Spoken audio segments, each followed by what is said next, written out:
Mucha gente cree que Henry Ford inventó el coche. No lo hizo, pero es una creencia errónea muy extendida. Es un homenaje al hombre que logró que poseer un automóvil fuese posible para millones de personas.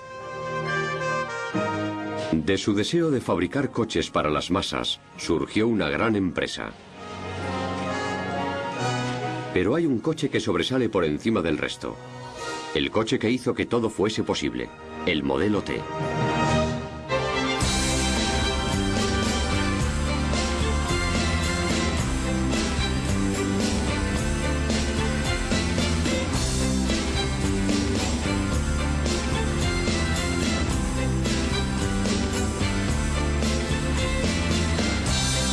Grandes coches.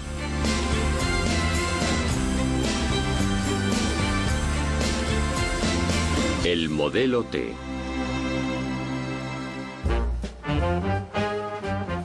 En junio de 2003, miles de personas peregrinaron a Dearborn, en Michigan, para celebrar el centenario de la empresa de automóviles Ford. Fue un acontecimiento espectacular que duró 5 días y demostró el impacto que Ford ha causado en el mundo.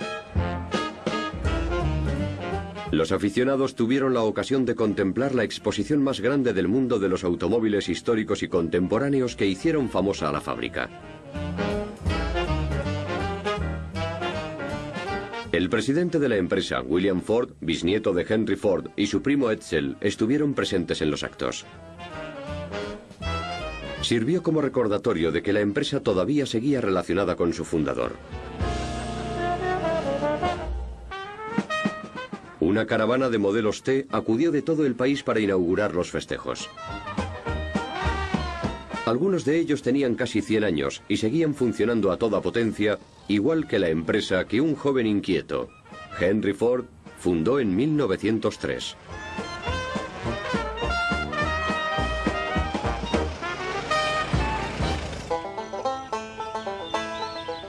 Ford nació en 1863 en una granja de Dearborn, en Michigan, en una época de cambios, durante la Guerra de Secesión estadounidense.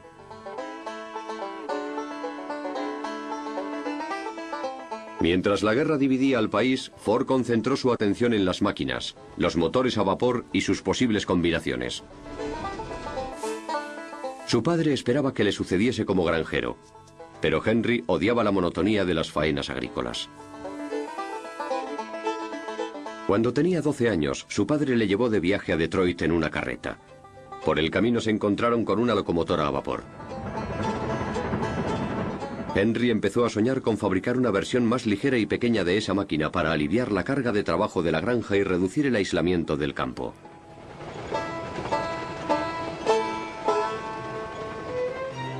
Estudiaba ingeniería en su tiempo libre y después del instituto entró a trabajar como técnico en la compañía eléctrica Edison de Detroit. Alquiló un garaje en la avenida Bagley de Detroit y empezó a trabajar para hacer su sueño realidad. Sustituyó la energía producida por el vapor por la que generaba la gasolina y empezó a experimentar con motores de combustión interna. No era la primera persona a la que se le había ocurrido dotar de motor de gasolina a los carros. Unos años antes, Daimler y Benz habían fabricado en Alemania los primeros prototipos que funcionaban, y también Panhard en Francia. Pero mientras los demás pioneros tenían como objetivo los ricos, Ford quería fabricar un automóvil rápido y barato.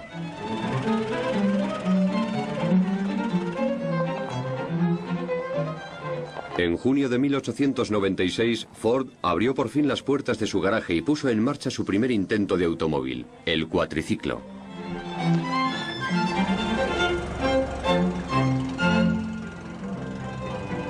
Su motor de 4 cilindros estaba colocado sobre un pequeño bastidor de carro. El carro motorizado rodaba sobre unas grandes ruedas con radios de alambre que parecían de bicicleta. Mientras Henry trabajaba para perfeccionar su invento con un radiador, un carburador mejor y mayor potencia, la nueva empresa de automóviles de Detroit le contrató para que diseñase coches experimentales. Desgraciadamente, la empresa fracasó. Entonces Henry decidió concentrar su tiempo y su energía en un coche de carreras. Pensó que unas cuantas victorias le darían renombre y atraerían a socios que financiasen su coche soñado. En 1901, Ford fabricó el Sweepstakes, un trineo de estructura de fresno con ruedas que funcionaba con un enorme motor de 2 cilindros y 8,8 litros. El coche era bastante lento y daba miedo conducirlo. La dirección tenía que corregirse manualmente después de cada giro porque no se había inventado la tecnología que centraba automáticamente las ruedas. Ford y el Sweepstakes ganaron su primera carrera en 1901. Derrotó al principal fabricante de la época, Alexander Winton, que además era el campeón nacional reinante. Su victoria acaparó los titulares de todo el país. El siguiente coche de carreras de Ford, el potente 999, le deparó todavía mayor publicidad. On October 25th, 1902, Barney Oldfield set a world's record in the 999. He drove it a mile a minute, and this phrase ushered in a new era.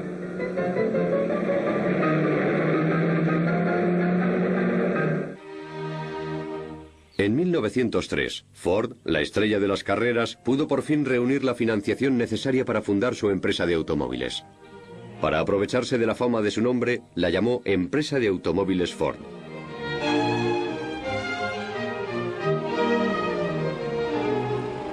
Unos meses después, la empresa Ford de la calle Mack de Detroit ya estaba fabricando el modelo A, un coche económico con un motor de 8 caballos.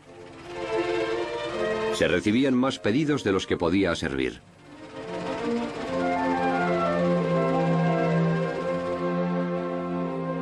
Tras el modelo A de 1903, Henry se saltó varias letras del alfabeto y lanzó directamente los modelos R y S en 1906.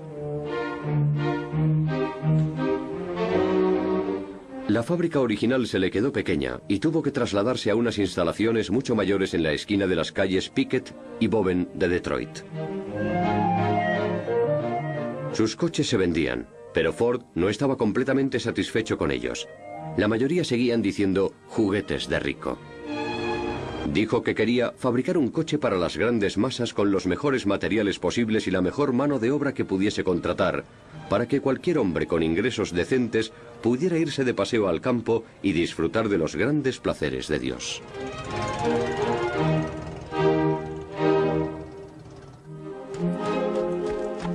Aunque Ford estaba convencido de que lo que se demandaba era un coche para el hombre corriente, sus inversores no estaban de acuerdo. Cansado de discutir, compró todas las acciones de la empresa y se hizo con el control total para poder hacer lo que quisiese.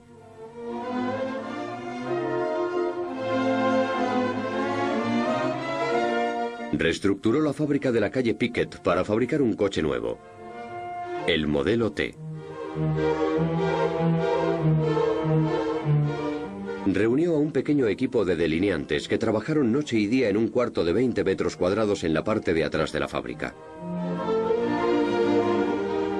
Para garantizar la confidencialidad, Ford instaló una mesa de dibujo sobre la que esbozar sus ideas a salvo de las miradas indiscretas de la competencia. Se llevó la mecedora de su madre para que le trajera buena suerte. Pasó muchas noches sentado en ella pensando en su coche.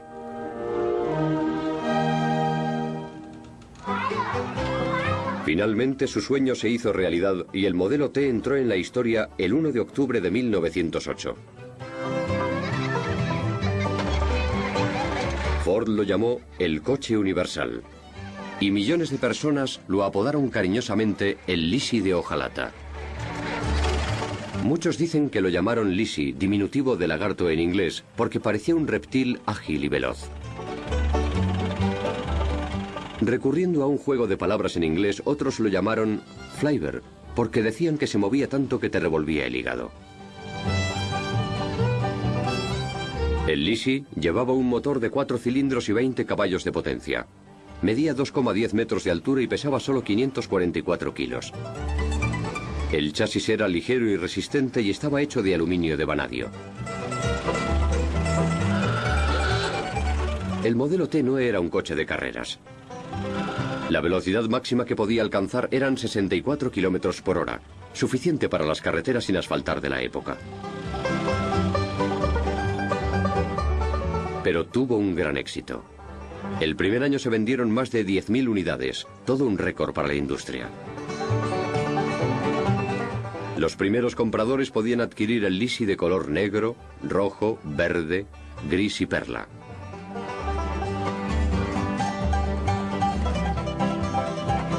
El precio inicial del modelo T era de 639 euros. Una ganga teniendo en cuenta que el precio medio de un coche rondaba los 1.500 euros. Uno de los primeros folletos publicitarios del modelo T decía que el Ford es mejor coche, no solo porque resulta barato, sino porque vale más.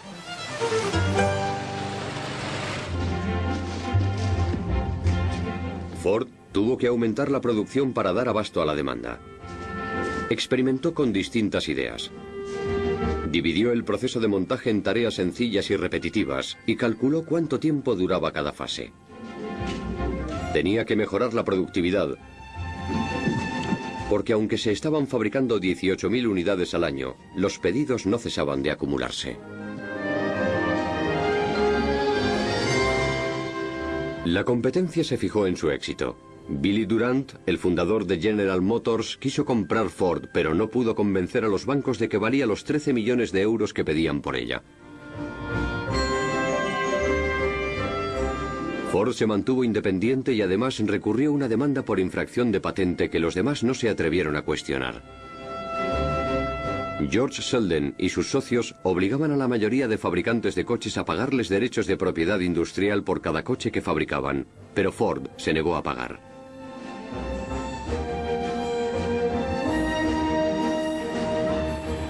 Cuando un juez federal decretó invalidada la patente de Selden, la industria del automóvil pudo prosperar sin cortapisas. Ford se dio cuenta de que lo mejor de todo el proceso judicial fue la publicidad que recibió el modelo T. Publicidad gratuita era justo lo que necesitaba. Durante el juicio los pedidos se multiplicaron.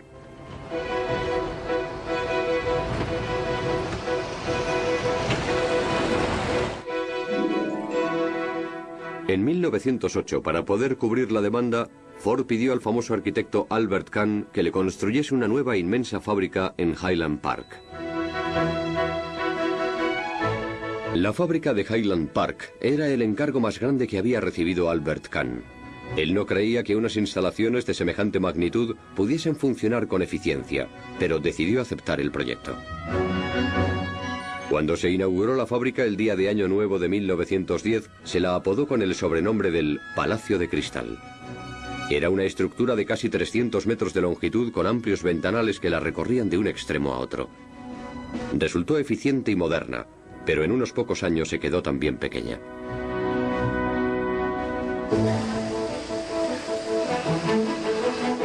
En 1913, Henry Ford ya había fabricado 200.000 unidades del Forte.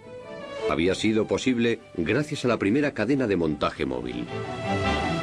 Cada obrero recibía las piezas correspondientes a través de una cinta transportadora, que desempeñaba una función específica con ellas y luego las pasaba a la siguiente etapa del proceso. Ford desarrolló este mecanismo inspirándose en el innovador sistema que empleaba un comerciante de carne de Chicago. Los trozos de carne colgaban de ganchos que recorrían una cadena a lo largo de la cual eran descuartizados en distintas etapas.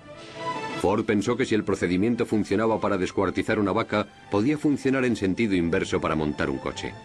En agosto de 1913 ya estaba en marcha la cadena de montaje de chasis. Los obreros de Ford podían terminar un coche en 93 minutos. Una velocidad asombrosa teniendo en cuenta que la mayoría de fabricantes de coches seguían midiendo los tiempos de producción en días. En 1914, Henry Ford pronunció la famosa frase: "El público puede elegir el color que quiera, siempre que sea negro". La explicación estaba en que el esmalte negro japonés era la única pintura que se secaba lo bastante rápido para la producción en cadena. Henry Ford se mostraba reticente a introducir cambios en su coche soñado. Pensaba que era absolutamente perfecto con la única excepción de alguna pequeña modificación.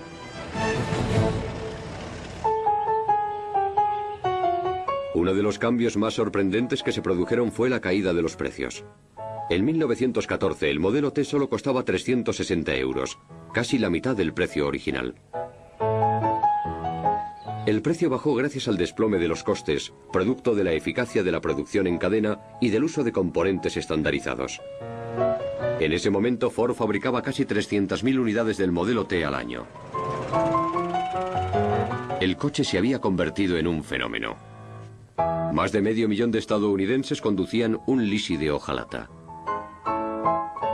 La única calle pavimentada en la mayoría de poblaciones era la calle Mayor, que solía ser una calle de ladrillo de un solo carril. Pero después de que Ford construyera el primer tramo de carretera de hormigón, las cosas empezaron a cambiar. Como Ford había esperado, el modelo T sacó a la gente de las granjas y la llevó a las ciudades. Y también sacó a la gente de la ciudad y la llevó al campo. A medida que mejoraban las carreteras, la gente empezó a viajar e irse de vacaciones. El modelo T se utilizaba para viajes de placer.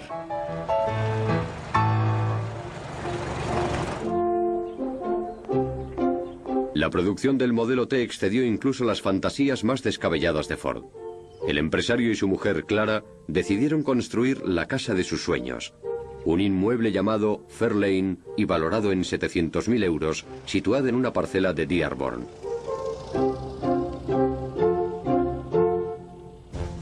Mientras Henry y Clara vivían a lo grande, sus 15.000 obreros empezaban a mostrarse descontentos. El trabajo en una cadena de producción era aburrido y tedioso. Ford desarrolló un mecanismo para evitar el absentismo y motivar a sus trabajadores. El 5 de enero de 1914 estableció el jornal de $5, unos 3,7 euros, que doblaba el salario mínimo existente. También redujo la jornada laboral de 10 a 8 horas. El anuncio de las medidas provocó disturbios porque miles de trabajadores se presentaron en la fábrica para solicitar uno de esos puestos tan bien pagados. El incremento salarial escandalizó a los editores del New York Times, que creyeron que Ford era socialista. El Wall Street Journal se mostró indignado. Ford se encogió de hombros y dijo que cuanto más ganasen los obreros, más coches podrían comprar. Dijo que si se bajan los salarios se disminuye el número de clientes. Para algunos, Ford era un revolucionario. El modelo T significó una revolución de la vida rural. Sus jornales de $5 supusieron una revolución social y la cadena de producción una revolución industrial.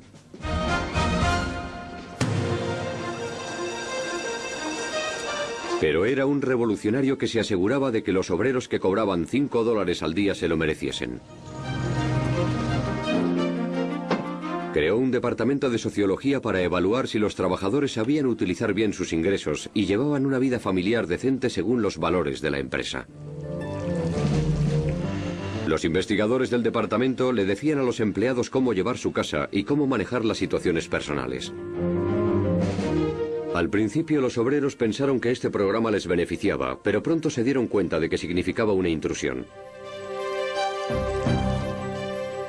La gente adoraba el modelo T, pero estaba empezando a perder el respeto por Henry Ford. No gustaba cómo se inmiscuía en la vida de sus empleados, ni los virulentos artículos antisemitas que aparecieron en su periódico, el Dearborn Independent. Al final, Ford se disculpó por las declaraciones, pero el daño ya estaba hecho. Uno de los ofendidos por el antisemitismo del periódico fue seguramente Albert Kahn. Pero el arquitecto judío nunca criticó a Ford, que era uno de sus mejores y más antiguos clientes. Sobre todo entonces, puesto que le acababa de encargar que proyectase una nueva fábrica junto al río Rush de Detroit. Ford quería que su nueva fábrica estuviese cerca de su casa de Fairlane. Propuso que se tratase de una serie de edificios de una planta que alojasen toda la producción de la fábrica. Unas instalaciones en las que por un extremo entrasen por los muelles las materias primas como el hierro en bruto y por el otro saliesen los coches terminados. Todo un avance industrial. Durante la Primera Guerra Mundial, las fábricas de Ford construyeron barcos Eagle, barcos para cazar submarinos y armamento militar.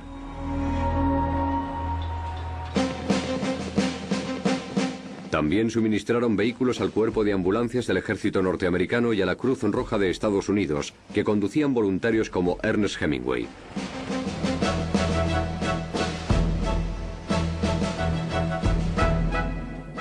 Eran vehículos todoterreno que demostraron con creces su valía. El modelo T recibió la Cruz al Servicio Distinguido. A esas alturas, Henry Ford no era tan solo millonario, sino también una celebridad a la que todo el mundo prestaba atención. Sus amigos Thomas Edison y Harvey Firestone se le unieron para grabar un programa de radio. I think so. Yes, indeed. If a young man makes up his mind to work, there's no limit to what he can do. But if he makes up his mind to go at it without the idea of work, he hasn't much chance. He must study and work, and he must go back in any art as far as he can, just dig up the very beginning, and he must, the more he goes back, the further he will be able to see ahead. Su círculo de amigos englobaba celebridades, inventores y políticos. Organizaba acampadas con algunos de sus amigos más íntimos, a los que llamaba los vagabundos. La pandilla visitaba parajes salvajes con un séquito de criados equipados con cocinas y neveras.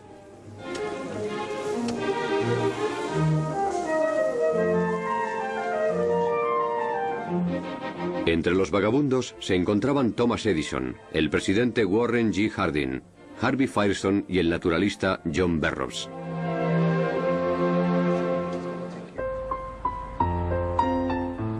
Hacia el final de la década, Ford comenzó a introducir algunos cambios en el modelo T. Diseñó una carrocería más baja para que tuviese un aspecto más estilizado. Pero en general, el coche seguía siendo el mismo.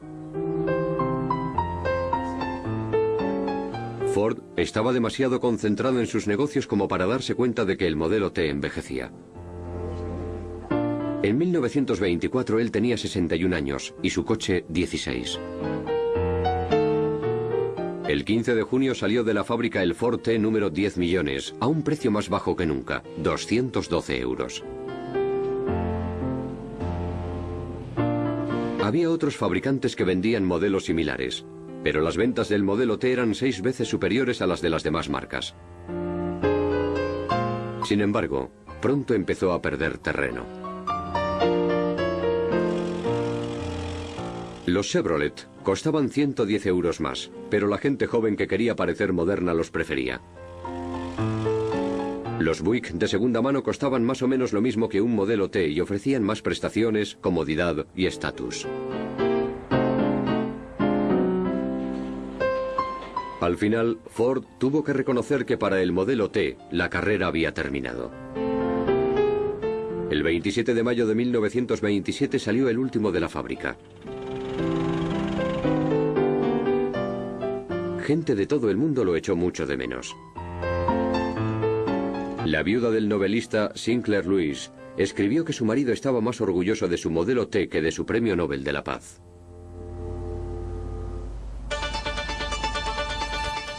Desde que se lanzó el modelo T, de las fábricas de Ford han salido millones de coches. Clásicos como el Mustang o el Thunderbird, y fiascos como el Edsel. Ford se ha convertido en el mayor fabricante de camiones del mundo y en el segundo mayor fabricante de coches y camiones combinados. Vende más de 80 modelos distintos en todo el mundo que incluyen marcas legendarias como Aston Martin, Jaguar, Land Rover y Volvo. Pero independientemente de lo que Ford siga fabricando, no es probable que vuelva a crear un coche tan importante como el modelo T, que puso literalmente a todo el mundo sobre ruedas y unió a personas de todas las clases sociales, asegurando el futuro del automóvil.